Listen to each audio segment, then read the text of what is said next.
Hello, hello everyone. I'm gonna start where Professor Toriano left off on the film industry, the black exploitation film industry. But I don't like to use the word black exploitation, even though it was called that. So I like to call it black films. I am a product of that era. My mom and dad were, you know, in the trenches. So they took me everywhere they went. I was the kid with the pajamas on in the movies, watching the movies, eyes wide, hey, fists up, all that. So I'm very into this whole 70s fashion era. Saw it, lived it, breathed it. So without any further ado, what I'm going to do is basically give you a visual journey of what I saw and what I remember, with some facts about the movies. The movies are deemed as being somewhat negative, but on the flip side of that, I don't want to talk about the negativity of the movies because they did lay the groundwork for people that look like us to have jobs today. We didn't have any visual images of ourselves, of our hair, of our beautiful skin on the large screen. And what some of us don't realize is, even though they were deemed as negative, a lot of the plots were that we were making it and we were fighting against forces that were against us. These movies were presented during the time where it was social change, social injustice, things that we as a people were overcoming. So without any further ado, I'm gonna let this roll. Fashion in the 70s black film era was dynamic, chic, and very expressive. We have, of course, Diana Ross. We had our ads for our hair. We were proud. We were just doing it. In the 1970s, amid the backdrop of social changes, the African American culture expression was paramount.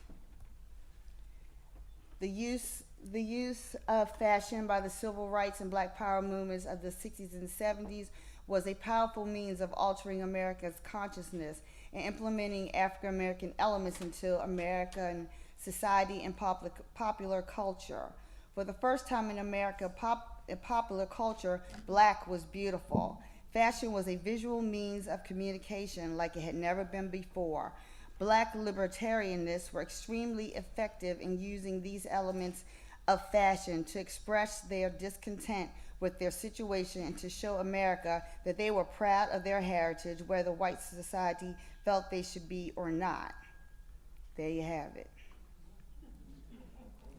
Though the use of kente cloth, the Black Panther uniform, and the Afro hairstyle began as a political statement and transformed to fashion statements, the efforts and success of the black libertarians remain. The political meaning of the African-inspired fashion was absorbed by society and allowed African Americans to greatly influence the future of American culture. Trending now, African print, tie-dye, heavy jewelry, natural hair, and the color black. And yes, I mean your skin as well. This is what we were doing out in the street. Soulful and thought-provoking was the music. That was the soundtrack, and the movies and the soundtrack of our lives. Curtis Mayfield, Diana Ross, Do You Know Where You're Going? With the launch of Essence magazine and the airing of Soul Train, the Black Panther Party, and Wattstax concert, which was the parallel to Woodstock, we have these images. Gordon Parks was the photographer for the Essence magazine for the first 3 years of its publication. Gordon Parks was a very prolific producer, director. These are images that we saw all the time. This is an image from the actual Wattstax concert where Jesse Jackson was actually there. He was like the MC, no less. We have Isaac Hayes, the Barkays, and people like that. Very, very good. The black community as a whole influenced the fashion of black film genre. We talked it, we walked it, we lived it. It was a time when the mantra was, the mantra that was shouted, I'm black and I'm proud, and black is beautiful, and our style of dress reflected that black film industry. The black film industry magnified it. These are some sisters actually at a game, and I actually remember this style of dress when my parents would take me to their football games, as you see the scoreboard in the background. I mean, it was nothing like it, back there in the 70s. I mean, you were just right with yourself. I mean, you were just strong. These are the characters from Three the Hard Way. If you recognize them, you can. The quiz was before that. They are, and you will see them again. I mean, men were just, hey. Look at them. We have Jim Kelly. We have Fred Williamson. You are right there. You know what I mean? They were like, yes. It's like, whoo, yes. Okay. The black film industry magnified. The 5 films that I've chosen to highlight the fashions and style in the films are Superfly, Cleopatra Jones, Foxy Brown / Coffee, Shaft, and Mahogany.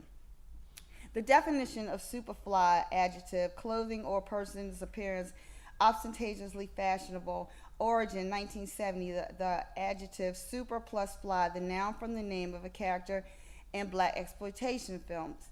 Superfly, 1972. In the Urban Slang Dictionary, ironically, which I didn't know, a person of color did not write this, even though they mean this. It says, expanding the scope of fly, suaviness, elevated by redeeming characters such as intellect, sophistication, sensuality, charm, and respect. And I refuse to put who they said. They said Leonardo DiCaprio. Give me a break. So I know that we did not write that, because we would have gone further and we would have said swag, we would have said cool, we would have said Barack Obama, we would have said a whole slew of other people, we would have said Idris Elba, we would have said all that, right? Tell me, don't make me raise my fist. Okay? Ron O'Neal, that's whose name should have been there first and foremost. Because even though he was fair-skinned, that brother was fine. And he was a brother. In the write-ups, they were saying that he was a mixture. No, he was not. We come in a lot of ranges and colors because we got them in my family too. And I know you do also. Okay? Superfly, 1972. Superfly was known for his very well-tailored, stylish garments. Brim hats, maxi coats, coordinated suede and leather suits, and very heavy zippers, which we wear today. Nate Adams, who was black, coordinated the fashions in the wardrobes of the film.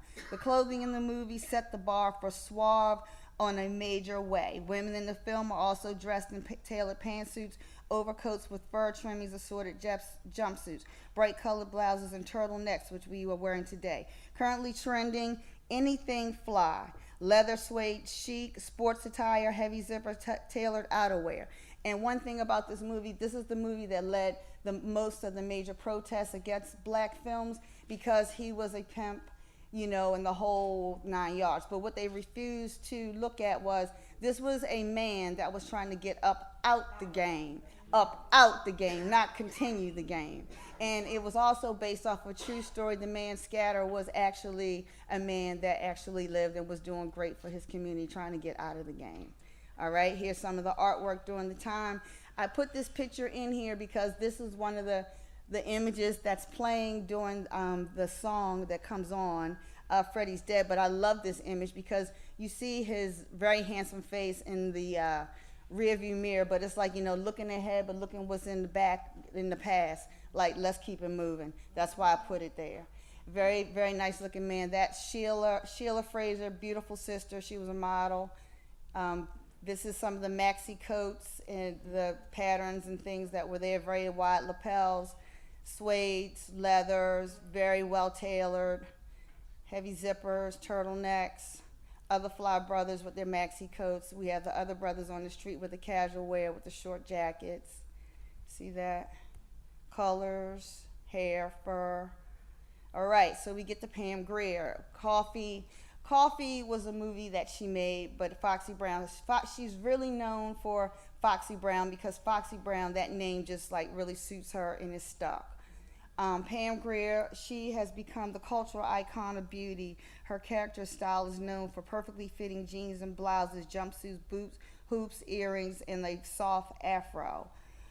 Jack Hill, the director, he was initially against the outfits in her wardrobe that the wardrobe department chose for her because he thought the outfits were too trendy, because these clothes that she wore were the clothes that we were wearing out on the street. He later recanted that after the resurgence of the 70s culture and after the clothes actually catapulted her figure in the whole 70s movement to the fore in 1990s, and also currently trending in 2016, anything that's a 70s style. There's her beautiful face. Okay, Pam Grier is the epitome of black beauty. She made blue jeans and a tie-up shirt look very chic. Still trending, we wear this today. There she is in her jumpsuit.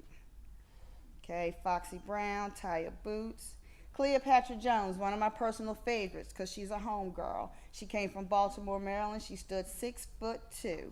Okay, 6'2", gorgeous girl. Tamara Dodson also went to Micah, and she was studying to be She got a degree in fashion illustration from there, so you know I love that.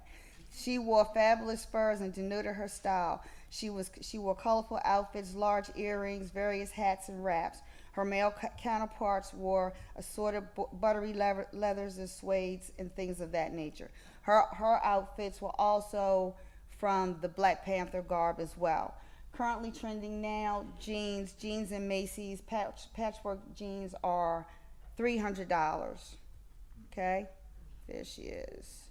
Her furs were just amazing. And we also liked her sports car. Okay, Shaft, and we know what we're going to talk about, Shaft and Isaac Hayes. Richard Roundtree was a nice looking brother as well. His attire of the movie, leather, we're wearing leather now. Anything that looked tough and fly at the same time. Women were also dressed in tailored suits as well. Currently trending, leather jackets, tights, turtlenecks. Okay.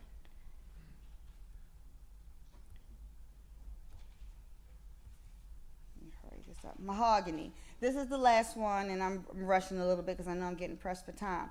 Mahogany is very important because not only did Barry Gordy produce this, but Diana Ross, of course, made the soundtrack, but she also made the over 85 garments that you see in this film.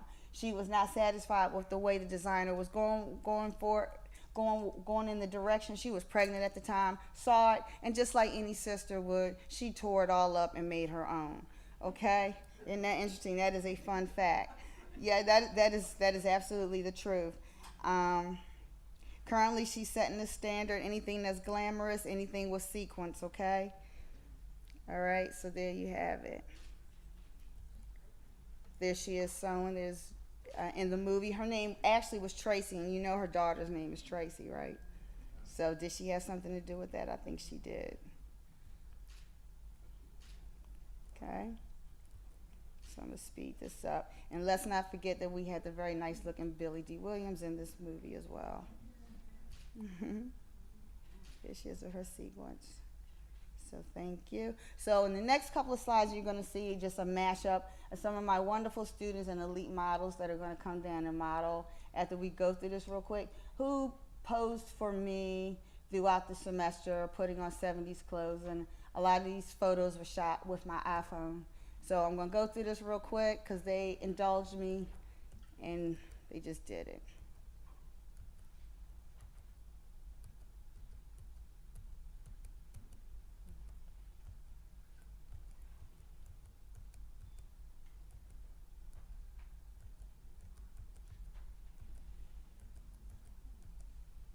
See the correlation in some of the movies.